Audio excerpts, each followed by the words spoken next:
Au tournant du XXe siècle, la Côte d'Ivoire entre dans une ère sombre. Après la conquête vient le contrôle, après la guerre vient la souffrance. Les rois sont tombés, les drapeaux étrangers flottent sur les villages, et la colonisation devient un système d'exploitation organisé. La France veut du bois, du caoutchouc, du cacao, des routes, des rails. Mais tout cela, elle le prend avec la sueur et le sang des Ivoiriens. De 1900 à 1930, la Côte d'Ivoire se transforme en champ de labeur forcé. Pourtant, au cœur de cette douleur, un feu se rallume, celui de la révolte. Voici l'histoire d'un peuple debout dans la nuit coloniale. L'histoire du courage, de la dignité et du refus. Dès le début du siècle, la colonisation prend une forme implacable, le travail forcé. Des milliers d'hommes, de femmes et d'enfants sont réquisitionnés pour construire routes et chemins de fer.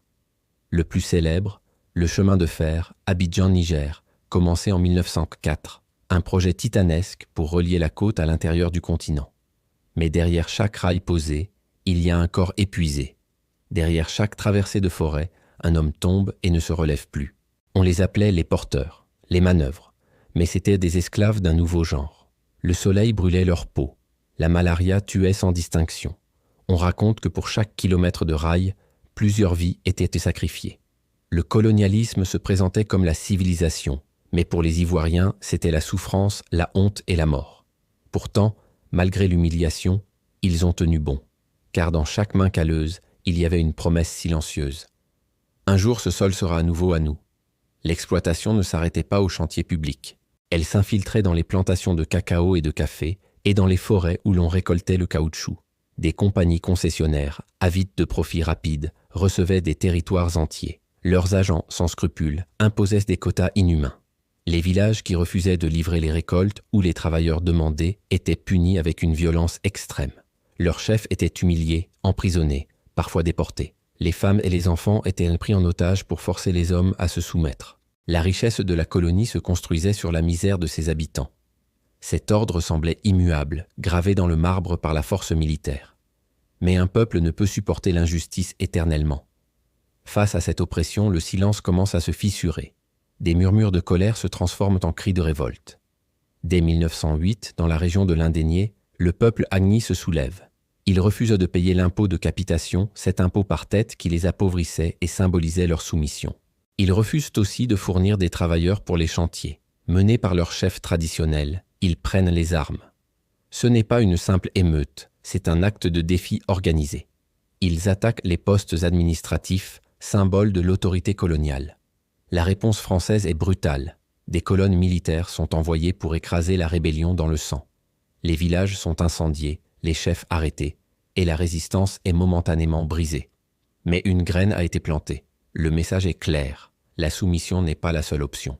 La révolte de l'Indénié est la première d'une longue série, la première flamme qui annonce un incendie à venir. Plus à l'ouest, chez les Dan, la résistance prend une autre forme. Pour eux, le travail forcé et la collecte du caoutchouc sont devenus insupportables. Mais leur révolte est aussi spirituelle. Des prophètes émergent, appelant à un retour aux traditions et au rejet de tout ce qui est blanc, leurs marchandises, leur religion, leur administration. La plus connue de ces figures est la prophétesse Marie Lalou. Elle prêche la désobéissance civile et le retour à une identité africaine pure. Ses fidèles refusent de travailler pour les colons, brûlent les marchandises européennes et organisent des communautés autonomes. Cette résistance culturelle est aussi dangereuse pour le système colonial que la résistance armée. Elle attaque les fondations même de l'idéologie coloniale, l'idée que la civilisation européenne est supérieure. La France réprime durement ces mouvements, voyant en eux une menace directe à son autorité. Marie Lalou est arrêtée, mais son message continue de se propager. Elle montre qu'on peut résister non seulement avec des fusils, mais aussi avec la foi et la culture. La Première Guerre mondiale éclate en Europe en 1914, mais ces ondes de choc atteignent rapidement la Côte d'Ivoire. La France, en manque de soldats, décide de recruter de force des dizaines de milliers d'Africains pour les envoyer se battre sur les champs de bataille européens. On les appelle les tirailleurs sénégalais. Pour les populations ivoiriennes, c'est la goutte d'eau qui fait déborder le vase. Après le travail forcé, les impôts, les humiliations, on veut maintenant leur prendre leurs fils pour une guerre qui n'est pas la leur. C'est une violation ultime. La réponse est immédiate et massive.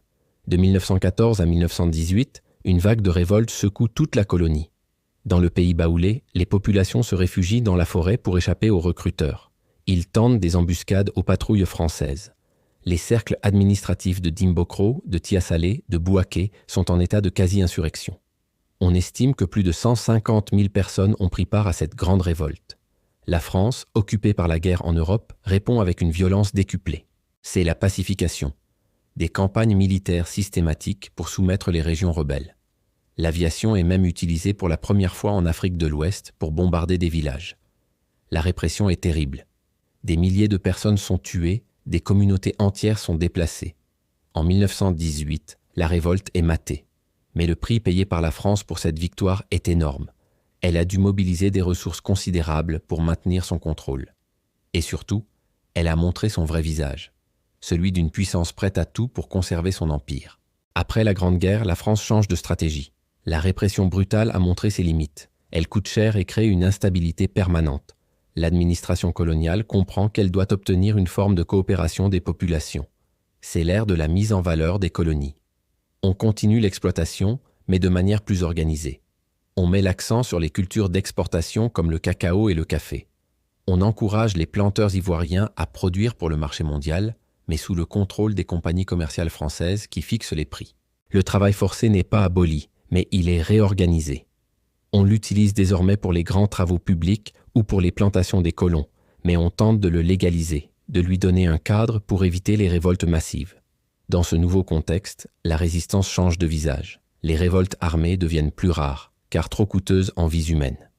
Mais la lutte ne s'arrête pas. Elle devient plus politique, plus économique, plus sociale. Des syndicats de planteurs africains commencent à voir le jour pour protester contre les prix injustes. Des associations d'anciens combattants, revenus d'Europe avec une nouvelle vision du monde, commencent à revendiquer l'égalité des droits. Des intellectuels formés à l'école française utilisent les propres idéaux de la France, liberté, égalité, fraternité, pour dénoncer les contradictions du système colonial. C'est le début d'une nouvelle forme de conscience politique. La lutte n'est plus seulement pour la survie, mais pour la dignité et pour le pouvoir. Les chefs rebelles des années 1910 laissent place aux futurs leaders politiques des années 1940 et 1950. La graine de l'indépendance, semée dans la douleur des chantiers et le sang des révoltes, commence lentement à germer. Les 30 premières années du XXe siècle en Côte d'Ivoire furent une période de souffrance et de sacrifice. Le travail forcé, l'impôt, la violence, le recrutement militaire ont marqué des générations entières. Mais cette période n'a pas été seulement celle de la soumission. Ce fut aussi celle de la résistance. Des révoltes de l'Indénié à la grande insurrection de 1914, en passant par la résistance spirituelle de Marie Laloux, les Ivoiriens ont montré qu'ils n'ont jamais accepté la domination. Ils se sont battus avec les armes, avec leurs traditions et plus tard avec les outils politiques. Chaque révolte, même écrasée, était une victoire morale. C'était un rappel que la dignité d'un peuple ne peut être confisquée. Cette histoire de courage face à une oppression écrasante est le fondement de la nation ivoirienne moderne. C'est un héritage qui nous rappelle que la liberté n'est jamais acquise, mais qu'elle se conquiert, jour après jour. Ces hommes et ces femmes qui se sont levés dans la nuit coloniale sont les héros oubliés de LM Histoire. Leur combat est une source d'inspiration pour nous tous aujourd'hui, un appel à ne jamais baisser les bras face à l'injustice. Merci d'avoir regardé cette vidéo. Si ce voyage dans l'histoire vous a touché, n'oubliez pas de liker, de partager et de vous abonner à la chaîne pour ne rien manquer de nos prochains épisodes. Votre soutien nous permet de continuer à faire vivre ces mémoires essentielles. À très bientôt.